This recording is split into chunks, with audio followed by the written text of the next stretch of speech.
Okay, today we are going to discuss the computation of the arithmetic mean. Arithmetic mean can be defined as the sum of all values is divided by their number, right? So long as the computation of the arithmetic mean is concerned, three different methods can be used to compute it. That is the direct method, the shortcut method, and the step deviation method, right? Direct method, shortcut method, and step deviation method, right? It should be noted that for simple data, the arithmetic mean is denoted by x bar. This sample arithmetic mean, right? And mu is for population data. Arithmetic mean. So clearly this is a parameter, mu is parameter and x bar is statistic, right? Now the formula for direct method is x bar is equal to summation x divided by n. In shortcut method, x bar is equal to a plus summation dx divided by n. In step deviation method, x bar this is equal to a plus summation u divided by n into h, or some people call it I. What is dx? Dx this is equal to x minus a. Now what is a? A is any value, or you can call it provisional mean. This is provisional mean. And what is h? H is the class interval. And u, what is u? U is equal to x minus a divided by class interval. X is the original variable for which you want to compute your arithmetic mean. A is the provisional mean, or you can call it the mode value. In group data, it's a value whose frequency is the maximum 1. And h is the class interval, that is constant gap across the groups, right? What is important to note that these formulas are used for the ungrouped data. If you want to use the group data, then the arithmetic mean will be something like x bar is equal to summation fx divided by summation f, right? And x bar is equal to, for shortcut method, a plus summation f dx divided by summation f. And for step deviation method, or another name of this method is change of origin and scale method. This is equal to x bar is equal to a plus summation fu divided by summation f into h. So these are the formulas for group data. By group data we mean the discrete and continuous series. Now let us elaborate what do we mean by ungrouped data and what do we mean by the group data. If x is a variable which shows the CGPA of the students, for example, this is equal to 2.1, 3, 3.2, 7, 8, for example. This is individual series because there is no group over here, and this series is known as ungrouped data as well. Now, another type of the classification is the discrete series. For example, 2.1, 3, 3.2, 7, sorry, this is not 7, I'm sorry, CGPA cannot exceed 4, so I'm sorry. This is equal to 3.3 and 3.8, right? So this is 3.7, for example, and 3.8, and the frequency is 29843. So it means 2.1 CGPA is up 2 students, 3 CGPA is up 9 students, and 3.2 CGPA is earned by 8 students, 3.7 CGPA is earned by 4 students, and 3.8 CGPA is earned by 3 students. So this type of data is group data, and it is discrete series, right? And the third classification of data is, this is equal to 0, 5, 10, 15, and this is equal to, for example, 5, 10, 15, and 20, and the frequency is something like 1, 9, and 4. So it means this is continuous series. This is continuous series because these diagonal limits are the same. 10, 10, 15, 15. So if these limits are the same, it means there is no jump from class to class. In such a case, such series is known as continuous series. It means that from 0 to 5 numbers are earned by one student, from 5 to 10 marks are earned by 9 students, from 10 to 15 marks are earned by 10 students, and so forth, right? So this is individual series, and this is ungrouped data as well, right? This one is discrete series, but this is group data. This one is continuous series, and this is also group data. So these two series, discrete and continuous series, are known as group data, whereas the individual series is known as the ungrouped data. Fortunately, if you are using either of these three methods, that is the direct method, the shortcut method, and the step deviation method, you will get the same answer. So you can apply either of these three methods. Now let us take an example. How can we apply these three methods and get the same answer? So for this, let us assume some hypothetical data. Okay, this is some hypothetical data. Look, X is a variable which is ungrouped data. This is individual series, and the observations are 2, 4, 6, 8, 10, and 12, right? These are 6 observations. So n is equal to 6, right? If we add all these values up, its total sum is equal to 34. So if you substitute the values in the direct method, summation x is equal to 34 and n is equal to 6. So the answer is equal to, if you are using your calculator, this is equal to 6.8. This is the average by direct method for ungrouped data. The same exercise can be applied for the shortcut method. For shortcut method, you need summation dx. Look at this. You need summation dx, n, and a. So you need to generate a column which is equal to dx, right? Dx is equal to x minus a. A can be any value among these values, but try to take the most middle values. For example, you can take 2, 4, 6, 8, in any value. It would be better to take 6 or 8. So I am taking a is equal to 8, for example. Let's suppose this is equal to a. X minus a is equal to x minus 8. So you have to subtract 8 from each and every value. 2 minus 8, this is equal to minus 6. 4 minus 8, this is equal to minus 4.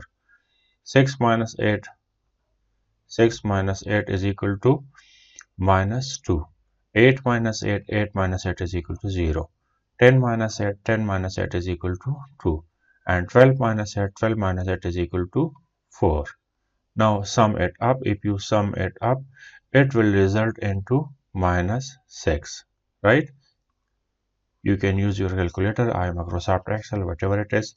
This is summation dx. Now substitute the value in this formula. This is equal to a, you have taken it equal to 8 plus summation dx is equal to minus 6 over this is equal to 6 as well. Clear? I am sorry, here a little mistake. This is equal to 32. Is equal to 32, and when you divide 32 over 6, this is equal to 8 only, right? So this is equal to 8. So this is equal to 8. I'm sorry for this. I'm really sorry. Not only uh, 32, rather this is equal to 42. This is 42. I'm sorry again.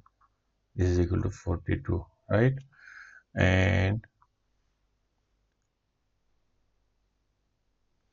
so if you divide 42, this is equal to 7. This is equal to 7, right? This is the answer. So clearly this is equal to 8 minus 6 divided by plus 6. This is equal to minus 1, and 8 minus 1, this is equal to 7. So again the same answer. Now let us apply the third method. And in the third method we need to generate u.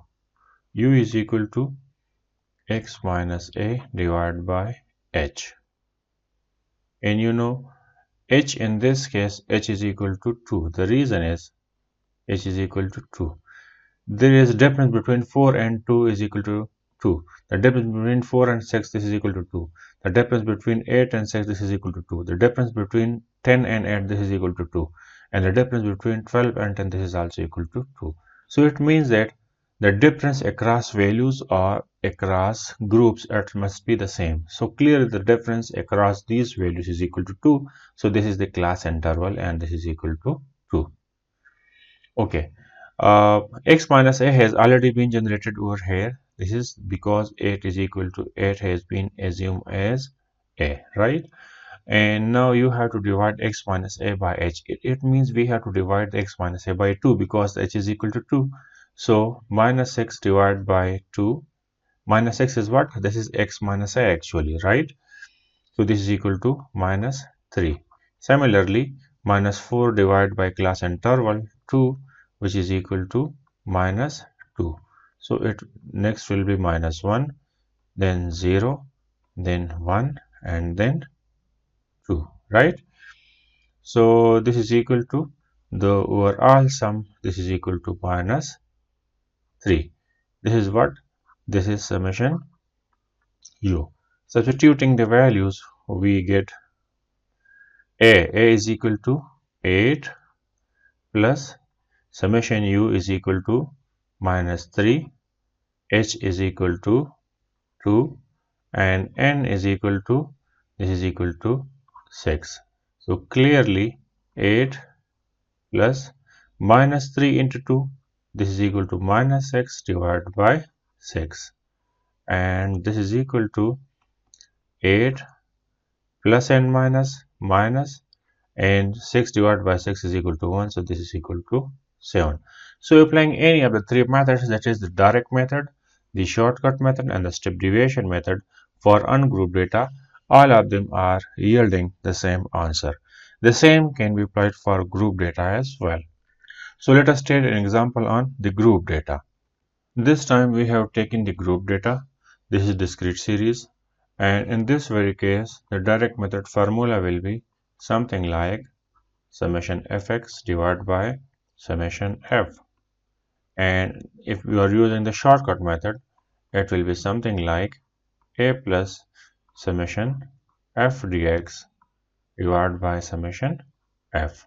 However, if you are using the step deviation method, it will be a plus summation fu divided by summation f into h, that is a class interval, right? Let us make some necessary computation for the direct method first. We need to generate the column fx. The reason is summation fx. It means first of all make the column, construct the column fx, then sum it up, right? So 2 into 1 is equal to, this is equal to 2, 3 into 3 9, 5 into 4 20, and 2 into 5 is equal to 10, 6 into 1, this is equal to 6, right? Now we have to sum all these values up. So clearly the sum of f, this is equal to summation f, and the sum of fx, this is equal to summation fx. So what we have to do is summation fx is equal to 47, and summation f, this is equal to summation f, this is equal to 12. So this is equal to 3.9 something, right? So this is the answer from the direct method. For shortcut method, again we have to add some further columns. We have to decide about the A first. So in case of group data, choose the A whose frequency is the maximum one. So the maximum frequency in this frequency is equal to 5, and 5 is the frequency of 4. So your A is equal to 4, not 5, right? A, your original data is this X variable, F is just the frequency, right? So this is equal to your A. Now you have to generate the X column, which is equal to X minus A, where A is equal to 4, right? Note that. So X 2 minus 4, 2 minus 4, this is equal to minus 2, right? 3 minus 4, 3 minus 4 is equal to minus 1. 4 minus 4, 4 minus 4 is equal to 0. Similarly, 5 minus 4, 5 minus 4 is equal to 1. And 6 minus 4, 6 minus 4 is equal to 2. We don't need to add it because we need summation f dx. First of all, you need to generate an other column f time dx. So f is equal to 1 and dx is equal to minus 2. So 1 into minus 2 is equal to minus 2. Second frequency is equal to 3 and dx is equal to minus 1. So 3 into minus 1 minus 3.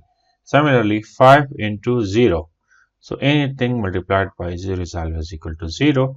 2 into 1 is equal to 2 and 2 into 1 is equal to 2. So the net sum is equal to minus 1. And this is what? This is summation f dx, right? So substituting the values, we get a is equal to 4 plus, and summation f dx is equal to minus 1, and summation f is equal to 12. So this is equal to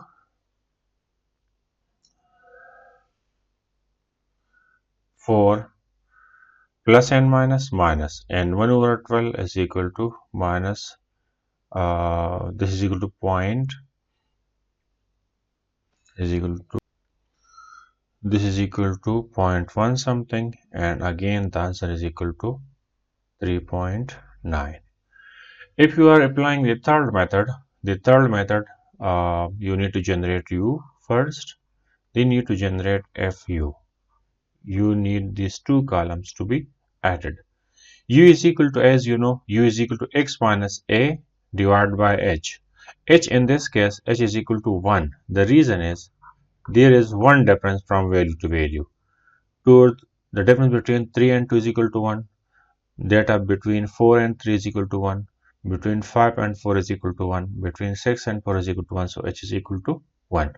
So you mean you have to divide this minus 2, which is dx, right? Which is it's dx. Minus 2 divided by 1, which is equal to minus 2 again. Similarly, this is the dx. Minus 1 divided by 1, it will be equal to minus 1. 0 divided by 1 is equal to 0. 1 divided by 1 is equal to 1. And 2 divided by 1 is equal to 2. And similarly, f into u. F is 1, 3, 5, 2, 1. And u is equal to minus 2, minus 1, 0, 1, 1. So multiplying f and u column, I mean this column and this column.